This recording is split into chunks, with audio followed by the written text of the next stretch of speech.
Bonjour à tous et bienvenue dans cette nouvelle vidéo conseil de la jardinerie Glomo concernant la plantation d'arbres ou arbustes, fruitiers ou d'ornements. La première question qui revient le plus souvent concerne la période de plantation. Bien qu'un arbre ou arbuste en pot puisse quasiment être planté toute l'année, il est important de planter entre octobre et avril pour avoir des chances de reprise optimales. Et c'est d'autant plus vrai pour un arbre en racines nues puisque lui devra être planté à partir de la chute des feuilles et jusqu'à l'apparition de nouvelles feuilles. Traditionnellement, la période idéale est aux alentours du 25 novembre, à la Sainte-Catherine. Comme le dicton le dit, tout bois prend racine.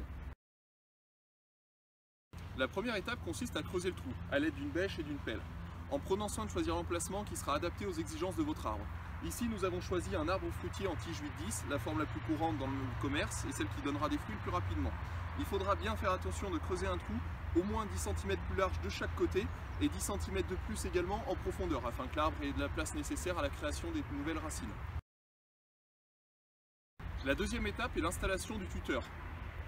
Il faudra installer le tuteur effectivement avant de mettre l'arbre dans son trou puisqu'il faudra qu'il lui apporte un meilleur soutien.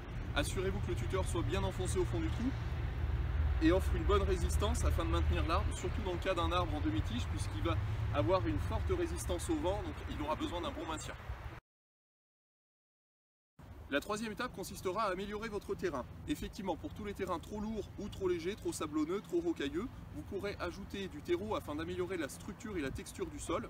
Pour tous les terrains qui présentent une légère faiblesse au niveau nutriments, vous pourrez ajouter un amendement complet comme un compost déshydraté en sac qui vous servira à apporter tous les nutriments progressivement et naturellement à votre arbre, ou alors du sang desséché et de la corne torréfiée qui aura une action douce et progressive.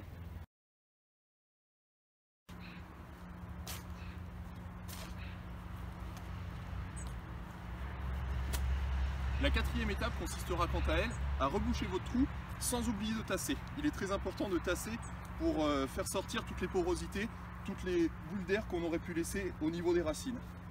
Le point de greffe ne doit surtout pas être enterré. Voilà, maintenant que votre arbre est planté et solidement attaché, la dernière étape consistera à l'arroser. Même si vous plantez par temps de pluie ou même si le sol est complètement détrempé, il faut arroser. Ce n'est pas parce que l'arbre a soif, c'est simplement pour faire ressortir toutes les petites porosités du sol et les bulles d'air qu'on a laissées au niveau des racines. Ça vous permet de tasser de manière très efficace.